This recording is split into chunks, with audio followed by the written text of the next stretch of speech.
Welcome to our presentation about the Barbados Carolina Connection and the Barbados Comes Back to Charleston Festival this upcoming Labor Day. For those who were curious about the connections and how this special event came to be, this video is for you. Back as far as 1670, the British Empire was seeking colonial expansion.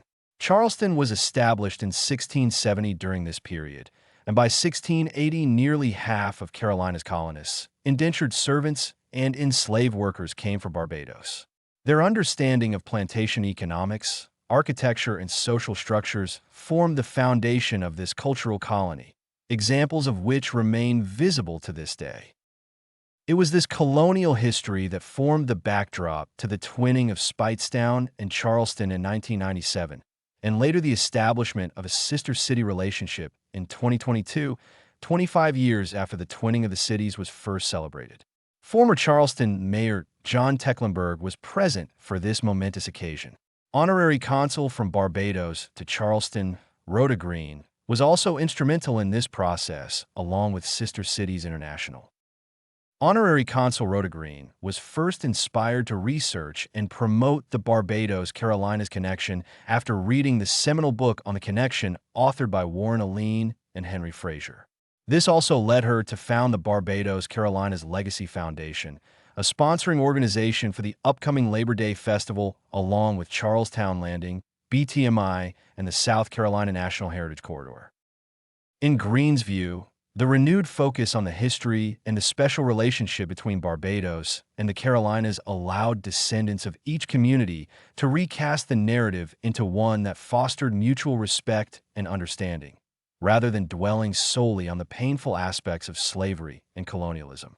Building these new bridges, she believed, could usher in an economic renaissance based on collaboration and cultural exchanges.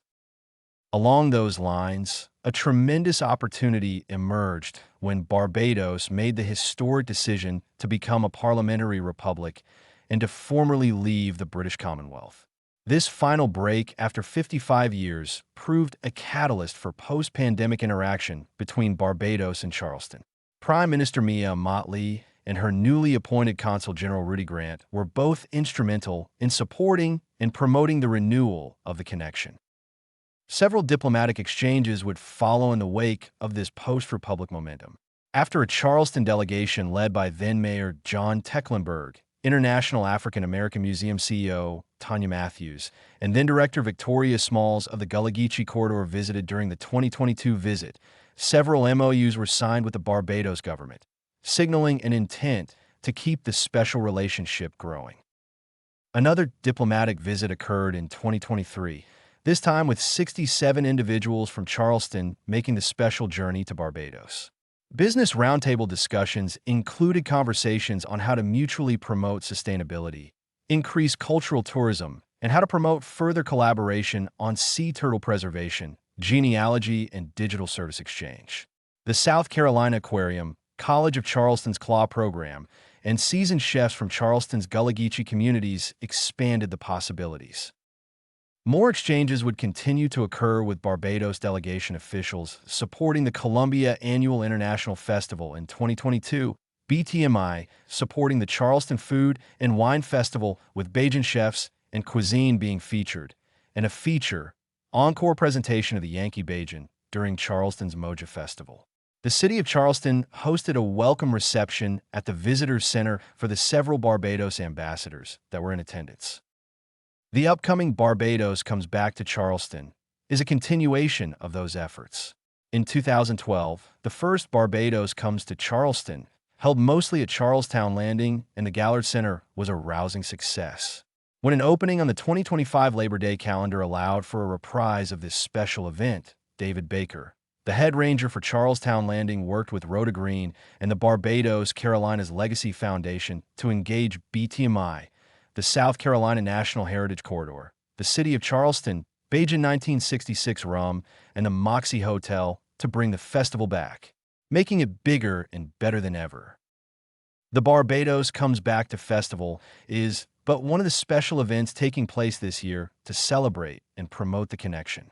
The Lowcountry Voices in June traveled down to Barbados with the honorary consul, over 70 voices strong, to regale Barbadoan audiences on the spiritual roots of this transatlantic connection. No less than 3 groups from Charleston are currently scheduled to visit Barbados in October and November, when the internationally recognized Barbados Food and Rum Festival is typically held. If island travel is not currently in your plans or budget, there's an excellent way to support and learn more about the connection right here in Charleston. Mark your calendars for Labor Day weekend, when Charles Towne Landing and the Moxie Hotel will feature Bajan flavors, sounds, and cuisine.